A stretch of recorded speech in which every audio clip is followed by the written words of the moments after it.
Another beautiful day to start working on the boat again.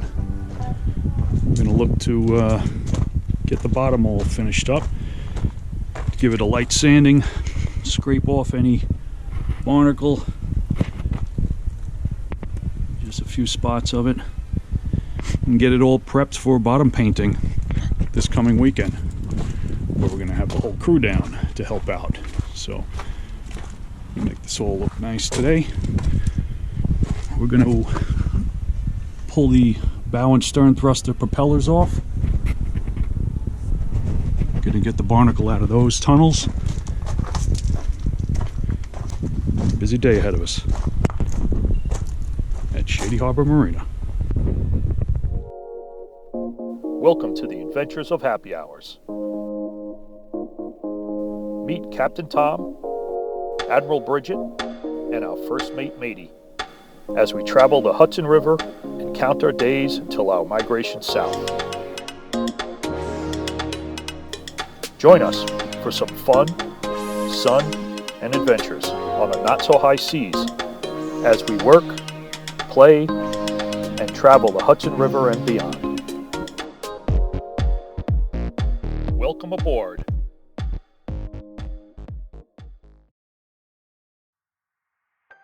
So I broke out the palm sander and got to work. I may go overboard with doing the sanding and painting of the hull every year, but I think that's from my history of being in salt water down by New York City. Up on the Hudson, with brackish water, it's not as necessary to do that every year. However, last year, I didn't paint behind the propellers for the stern and bow thrusters, and as you can see, there's quite a bit of barnacle that's behind those propellers.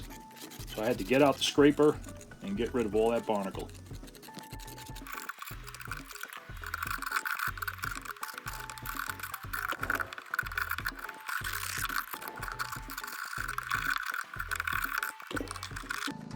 The underside of the trim tabs didn't have any bottom paint on them.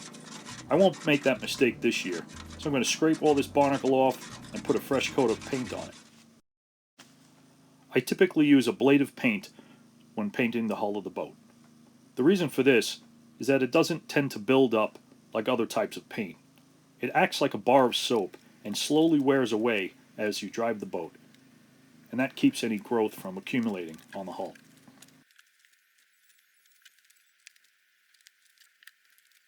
This is quite possibly my least favorite of all spring commissioning projects. It's dirty, it's tiring, and trying to wear a Tyvek suit and working in the warm weather, you sweat quite a bit. One tip I picked up over the years of doing this is to add some paint thinner to the can of paint before you paint the boat. The paint thinner makes the paint a little less heavy and easier to spread out and roll on the boat. Some may argue that that makes the paint less effective, but with me painting the boat every year, I'm not too concerned about it. And it looks pretty good. And anything that could make my life a little bit easier when working on the boat, I'm all for it.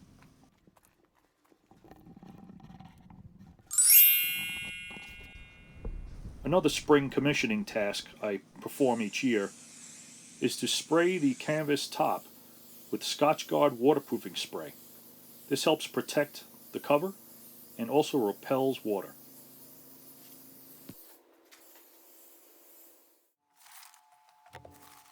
One of the most enjoyable parts of opening the boat for the season is taking off the shrink wrap on the top of the boat. There's just something about that sun beating down on you for the first time of the season. Gets you excited for the upcoming summer season.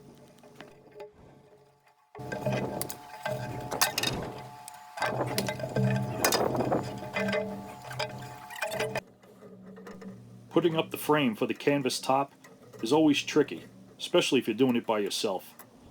You got to be careful that the pole ends don't puncture any vinyl or scratch or chip the gel coat.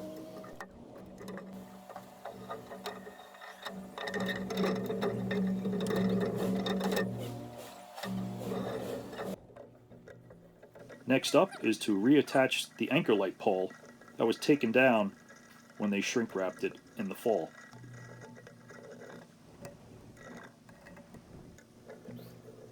Next, I readjusted the rear view camera and put back the TV antenna. It's what this big round thing is.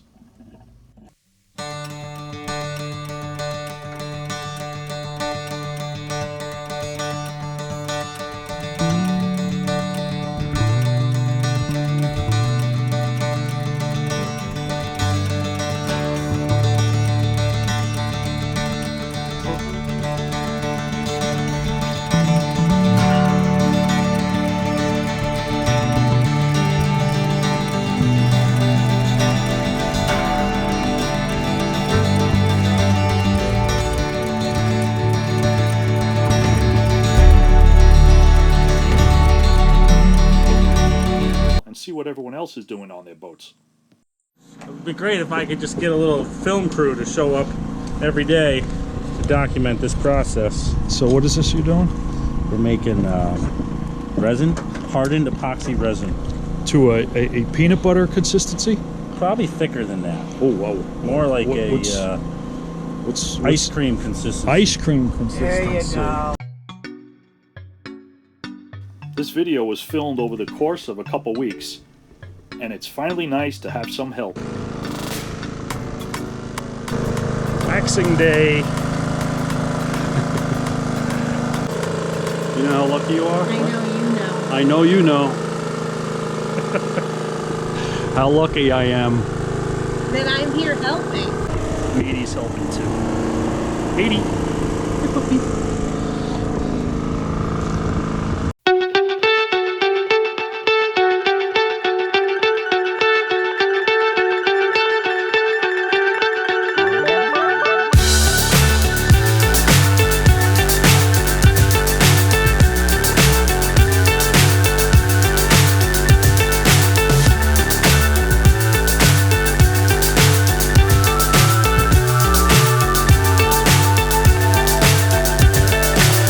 So high I'm hypnotized. What's up is down, what's left is right. Chasing stars and holding you. I can't see the end, but we'll see it through. Helping wax the boat, but it's our anniversary. Yeah. Happy anniversary. Yeah, so this is what he has me doing on our anniversary.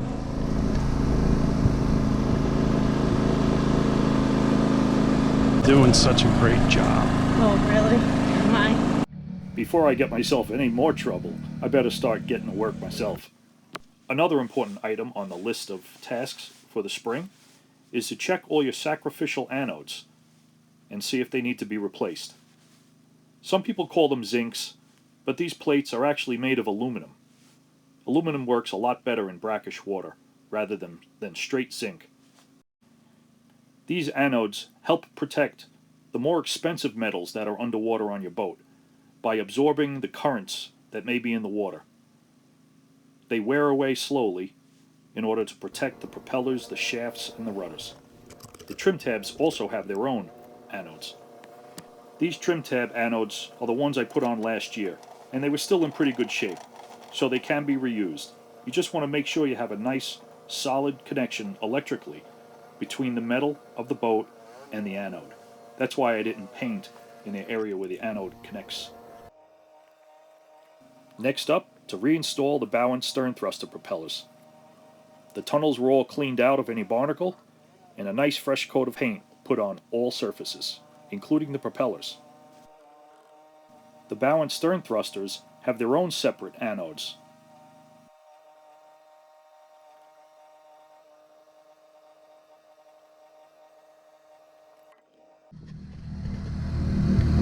The last and probably most important zinc anode on the boat is the one that's right on the propeller shaft. There's a lot of exposed metal here, with the 1.5-inch propeller shaft, the strut, and then the 22-inch propellers.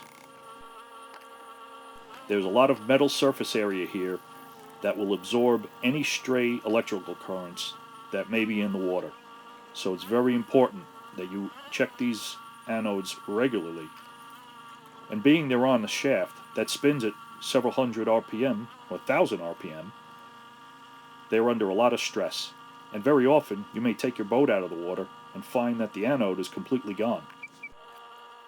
I'll give these shaft anodes a few taps with a hammer or a strong wrench just to make sure they're seated tightly on the propeller shaft, and then tighten them snugly.